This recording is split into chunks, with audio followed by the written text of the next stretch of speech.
வணக்கம். இயற்கை விவசாயி விஜயன் பேசுகிறேன். சாத்தமங்கலம், கடலூர் மாவட்டம், விருதாச்சலம் வட்டம். நான் ஒரு 23 வருஷமாக அந்த இயற்கை விவசாயம் பண்ணுறேன். இப்போ நான் நாற்று பதிவு போட்டிருக்கேன். அடுத்தது என்னன்னு கேட்டிங்கன்னா பாருங்கள், இந்த வரப்பை சுற்றி உளுந்து, மக்காச்சோளம், வெள்ளை மாப்பிள்ளை சோளம், சிவப்பு சோளம் இது எல்லாமே போட்டிருக்கேன்.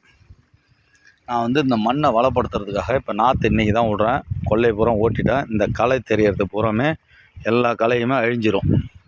அதுக்காக ஓட்டிருக்கேன். வரப்பு பூரா அண்டை எடுத்தாச்சு. மண் வளத்தை பயன்படுத்தணுன்னா எந்த உரம், பூச்சி மருந்து எதுவும் பயன்படுத்த வேண்டியதில்லை. ஒரே ஒரு நாட்டு பசுமாடு இருந்தால் போதும். அந்த நாட்டு பசுமாடை வச்சு ஒரு 20 ஏக்கர் பயிர் வைக்கலாம். இந்தந்த ஏரியாவில் எந்த நாட்டு பசுமாடு இருக்குது அதான். இவருங்க கொல்லையை சுற்றி மரம் வச்சுருக்கேன். மர நிழலில் தான் உயிரணுக்கள் நிறைய வாழும். இந்த மாதிரி தான் நான் பண்ணிகிட்ருக்கேன். நான் பிறந்ததுலேருந்து இது வரைக்கும் பேஸ்ட்டு, ப்ரஷ் கூட பயன்படுத்துனது கிடையாது. இயற்கையாகவே எனக்கு தெரிஞ்ச அளவுக்கு நான் இது வரைக்கும் உரக்கடைக்கு போய் உரம், பூச்சி மருந்து எந்த ஒரு இதுவும் இல்லை. விருதாச்சலத்தில் ஒரு 33 உரக்கடை இருக்குது. எல்லா உரக்கடையும் நம்மளுக்கு தெரியும். இது வேங்க கன்று, நல்ல நிழல் தரும். பெரிய கன்று இருக்குது. இங்கே பாருங்கள், இந்த பனம்பழம் ஒரு பனம்பழம் 2 யூரியா மூட்டைக்கு சமமானது. அது அந்த 2 யூரியா மூட்டை நீங்கள் தூக்கி போட்டிங்கன்னா 5 கிலோ தான் அந்த பூமி எடுத்துக்கும். மீதியெல்லாம் ஆவியாகிடும். இதேமாதிரி இப்பயே இந்த பனம்பழம்லாம் இங்கே பாருங்கள், பொறுக்கிட்டு இந்த பழுப்பு அடி இந்த இடம் இது கரைஞ்சி போய் நல்லா வளமாக வாழ்ந்து இந்த மண் வளத்தை நல்லா காவுந்து பண்ணும். நான் வீட்டிலே ஜீவாமிர்தம் அந்த வீடியோ ஒன்று அடுத்தது போடுறேன். இது இதேமாரி பண்ணி இதேமாரி யாராக இருந்தாலும் ஒரு பனம்பழம் போதும். நம்மள்ட்ட நிறைய இருக்குங்கிறதுனால இப்படி போட்டிருக்கேன். இந்த அடுத்த துண்டுக்குங்கிறதுனால இப்படி இது பண்ணிருக்கேன். ஒரு கொல்லையிலையும் பனைமரம், தேக்கு மரம், இது மகாக்கனி, இதேமாதிரி எல்லா மரமே ஒரு 80 வெரைட்டி மரம் வச்சுருக்கிறேன். நான் எதுவுமே களை பறிக்க வேண்டியதில்லை. எந்த ஒரு செயல்பாடும் தேவையில்லை. இது இப்போ இந்த கொல்லையெல்லாம் கருப்பு கவனியும் தங்க சம்பவம் நடுறதா இருக்கேன். இந்த கொல்லையை மட்டும் அங்கே ஒரு தோப்பு வச்சு உண்டாக்கியிருக்கேன். நம்மள்ட்ட ஒரு 86 வெரைட்டி மரங்கள் இருக்குது, அரிய வகை மரம். இதேமாரி தான் நான் பண்ணிகிட்ருக்கேம்மா. இப்போ இந்த வரப்பை சுற்றி இது எதுக்காக இந்த மரம்லாம் வச்சுருக்கேன்னு கேட்டிங்கனாக்கா, நல்ல நிழல் தரும். இது பாக்கு.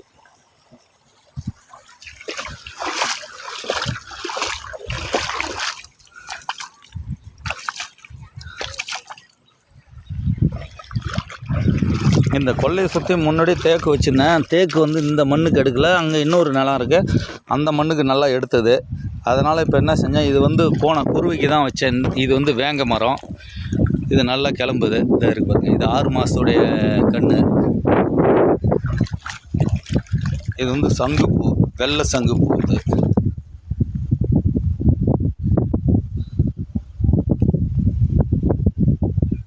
இந்த சங்குப்பூவில் டீ சாப்பிட்டிங்கன்னா நல்லாயிருக்கும்.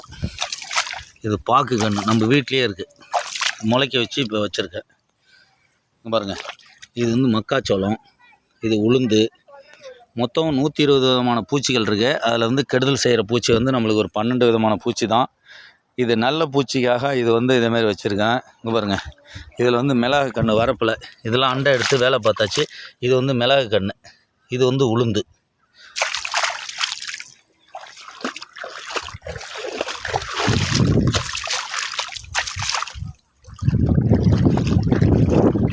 இது ஒரு மாங்கன்று வெரைட்டி. மாங்கன்று, கொய்யாக்கன்று, நெல்லிக்காய், சப்போட்டா எல்லாமே வச்சுருக்கேன். இந்த நஞ்ச நிலத்துலேயே இந்தமாரி உண்டாக்குறதுக்கு இதெல்லாம் மேம்பட்டு. இது பூவரசு. வரப்பை சுற்றி மரம் வைக்கணும். இதுதான் இயற்கை விவசாயத்துக்கு சாத்தமான இது. நம்ம கொல்லை இது வரைக்கும் உரம், பூச்சி மருந்து எந்த ஒரு கெமிக்கலே பார்த்ததில்ல. நிறையா மண்புழு தான் இருக்கும். தண்ணியில் அந்த மண்புழு மண் வெளியே தள்ளுனது தெரியும். அதையும் காட்டுறோம் உங்களுக்கு.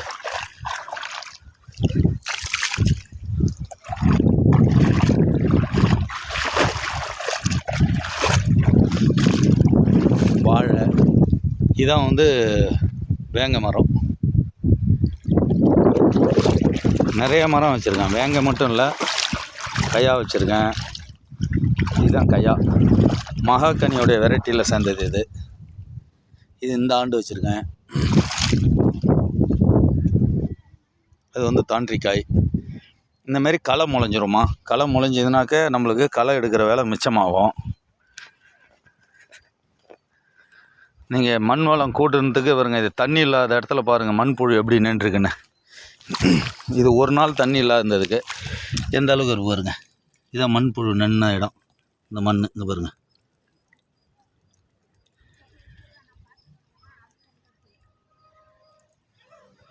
இந்தமாரி மண்புழு வந்து தண்ணி இல்லாத டைம்லாம் வந்து நின்றும். தண்ணி தேவையானது கிடையாது. இப்போ இந்த களை பூராமே எங்களுக்கு குறைஞ்சிரும். இப்போ இன்றைக்கி நாளைக்கு நாளன்னைக்கு ஓட்ட போகிறோம். இது பூரா களை. இந்த களையும் ஒரு உரம் தான். களை இல்லாமல் பயிர் வைக்க முடியாது. களை இருந்தால் தான் நல்லது. மண்புழு எப்படி நின்றுருக்கு பாருங்கள். இந்த களையை பூராமே இதெல்லாம் வரப்பு, அண்டை எடுத்த வரப்பு.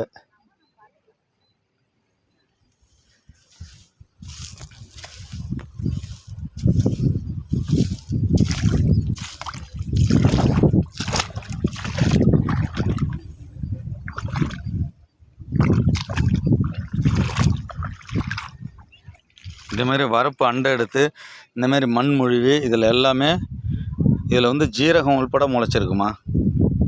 ஜீரகம் பெருசானதை உங்களுக்கு கண்டுபிடிச்சி சொல்லலாம்.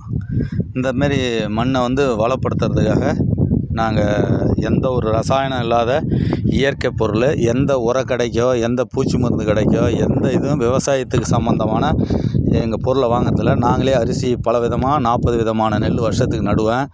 இந்த நெல் எல்லாமே அரிசி ஆக்கியும் அவுளாவும் அதை வந்து மாவாகவும் ஆக்கி மதிப்பு கூட்டி தான் நான் விற்கிறேன். அது வந்து பெருசாக இருக்கிற மரம் அவித்தி. இது வந்து வேங்க கன்று. இது வந்து ஒரு 3 மாத கன்று தான். இது ஈட்டி வேங்க எல்லாமே நம்மள்கிட்ட வச்சுருக்கோமா. இப்போ வந்து தேக்கு கிளம்புனோடனே பாக்கு மரத்துக்கு போயிட்டோம். இது வேங்க மரம், கையா இந்தமாரி வச்சு உண்டாக்கி ரெடி பண்ணிருக்கேன். நன்றி, வணக்கம். இயற்கை விவசாயி விஜயன், பி. சாத்தமலம், கடலூர் மாவட்டம். நன்றி, வணக்கம்.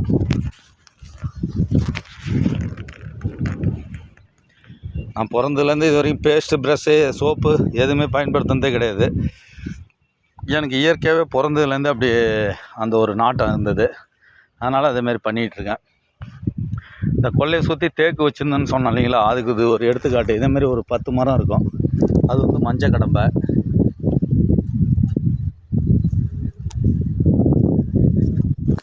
இது வந்து பாக்கு மரம். இது 3 மாத மரம். இது வேங்கை. இது வந்து ஈட்டி. அங்காண்டருக்கு தாண்டிக்காய்.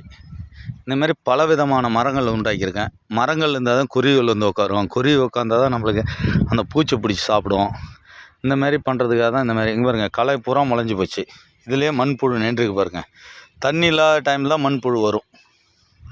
ஒரு மண்புழுக்கு வந்து ஜீவாமிர்தம் விட்டினா 50 அடியில் 5000 அடி இருந்தாலும் 500 அடியில் இருந்தாலும் விட்ட உடனே போய் இது பண்ணிகிட்ருக்கோம். நம்மளுக்கு விடியந்தினியும் வேலை பார்த்து செய்ய வேண்டிய இது மண்புழு தான்.